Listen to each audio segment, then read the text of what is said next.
So, all right, we are back to the BIV Big Arch vlog after a few weeks longer than I'd intended for a so-called habit. I apologize on that part, folks.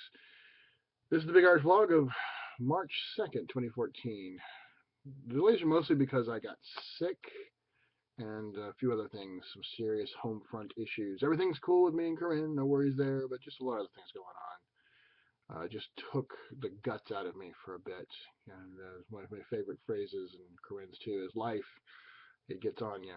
But I've had to do a lot of thinking and some healing on some just purely personal issues. So all good there. But yeah, it just wasn't in the right headspace. But I'm back, and here we are. I mean, I still got some things going on, but drive on, keep it going.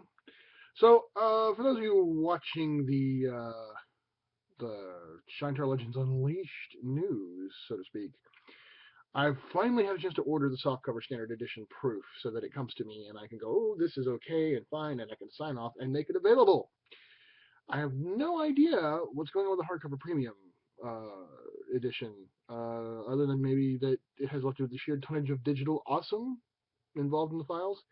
I'm only half kidding, since I know they couldn't use their standard shortcut internal proofing for the check and then to do like a full, we have to print this completely, and so I don't know. Savage Mojo does big, huge stuff, and they're gorgeous, but it doesn't fit the norm sometimes. So. But at the very least, I should be able to see and sign off on the softcover, and when that happens, I will make that book available immediately for sale, which will also put the full PDF for sale. That way you can go ahead and order the softcover and get free PDF. If you're still going to hold out for the hardcover, I promise I'm doing it as fast as I can. Okay, Genghis Khan. Wow, that was an amazing show. Really, really good. And, that's in spite of the hotel, I have to say. But everything else was fantastic. It's so amazing. In fact, we're seriously looking at moving to Denver. You're hearing it officially here first. Corinne, Spawn, Raya the Crooked Nose, Snaggletooth, Wigglebutt Dog, and I are looking at getting moved to the Mile High City in the near future. That's how amazing Genghis Khan was. More importantly, it's how amazing the Denver gaming community is. Not only were there stores everywhere, I mean, I'm shocked to see gaming stores all over a city anymore. But the community is incredible. Sean Gore and Ellen Garrett and their incredible crew of friends, including Reve, Kate, Robbie, Oz, Bear, Sydney, Aya, Matt, the DJ, everybody else, just awesome. Bill Stilson, Leaf Olson, also a huge part of it. Guys, thank you for everything. You and your crew, amazing. Love you guys. And the Rocky Mountain Savages. Savage Mommy, Doug, Justin, everybody else. Yeah. So, of course, the gorgeous mountains, exceptional schools, and everyone is welcome attitude of the area has a lot to do with it, too. Dogs barking in the background, sorry. Somebody comes in the house, best alarm system in the world. But I'm going to keep going. So, more details in the weeks and months to come, but yeah, I love Denver, and I'm not the only one. There's a surprise little teaser. I'm just going for that. By now, you've probably seen the online presence of Shaintar document and the revised online presence of Shaintar document and the Shaintar Justice and Life GM memo of February 2014. If not, links below as usual. In light of that, I want to report that the big move to Obsidian Portal is well underway. I've gotten all three of my current home JNL games up, also linked below. And there are a total of 12 up and running there so far. Well, it does take a little bit of investment up front, half hour to an hour of initial setup. If you want to gussy it up, right? I mean, you just click, click, click, click, boom, and be done with it. But if you want to do a little bit of stuff, we've got a really cool guide that shows you how to change the colors to make the colors look, compatible with all of our other pages. And we've got banners and all this other free stuff for you to stick up there and go nuts with. And a little bit. It's fun to play with. So once you get it going, though, the tools are more than worth it. The key is getting the whole group to use them. Getting people to try new things and invest a little bit of time. I suggest strongly bonus experience points for getting them initially connected and setting up their characters, and then bonus bennies for regular updates. I think it's perfectly fine. That's what I'm planning on doing. So I think it's a well worth it kind of thing. The flock is working feverishly on getting the world book up online, the free world book information, and that should be available soon at shaintar.com. Okay, so today we ran a session in a campaign I've not touched in a while, Shaintar, Days of Crimson and Fire, and I've got a story to tell. So this is a game that does not feature Grayson's Grey Rangers. It features a bunch of characters who signed on to and helped, build up a group called Harrigan's Heroes, which was actually a fairly semi-famous mercenary group with a history in Shaintar that fell on very hard times and got rebuilt, acting as the standing force of defense and what have you for the, at the time, I guess, county of Drenmar, city-state of Drenmar, if you will, now becoming the Kingdom of Drenmar. Long story going on there. Featuring a whole cast of amazing characters. One of the key characters has been played by my housemate Betty, who's about to get to come back to the game table after a long absence because of her work schedule. Her character, an Kalanesh expatriate by the name of Brynja, had a long history of her own, and was captured finally after many attempts and failures. She was finally captured by specialists who are working for a Kalanar warlord, who determined he was going to marry her regardless of the fact that she wanted nothing to do with him. That's why she's an expatriate. So they successfully capture her, and that was Betty. Basically, that was her out to not be in the game for a little while. Well, she's going to be able to come back to the table, so I went ahead and ran a session today so that we could do some of the interim of them being on the hunt to find her, and so that the next time she can play, we'll be able to set for them to go in and do the rescue thing. So did a bunch of setup with that, and it featured Michael Knuckles playing Tiantir, Sergeant Tiantir, a paladin priest of some renown. These are high-level characters, by the way. These are heroic and legendary characters, so this is one of the big games. His wife, Esther, playing Saj, a rather interesting orc warrior. She's got more crack in the head than usual, but just brilliant, and she's kind of one of the key elements of the story. Corinne, who originally played Anna, but Anna got pregnant by another one of the characters, and so she had to be taken out of the field, and now she is playing Juliette, a Kemener expatriate, who's also Black Lantern, but she's assisting the Oddballs. Oh, that's right, I forgot to mention, the group's called the Oddballs. There's the Standing Army of Drenmar, which is what most of Harrigan's Heroes became, but then there was a group cut off and set aside as still kind of independent mercenary group for special operations things, and they're called the Oddballs. Well, anyway, then there's Lee playing Liesel, who is a druid soul guard who's a little weird. Little airhead, your face offends me because it's not smashed in.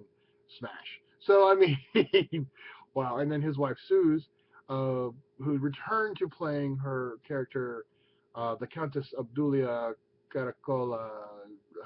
She's a priestess, Church of Light, incredible negotiator and very persuasive character, but she's blind.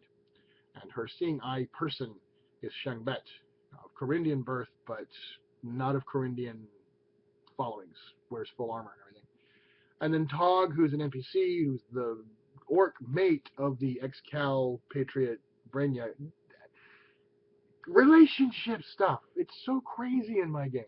Anyway, he's an NPC, but I play him. Michael ran his numbers. And then my daughter returned to the table today after her being not able to play for a long time because grades.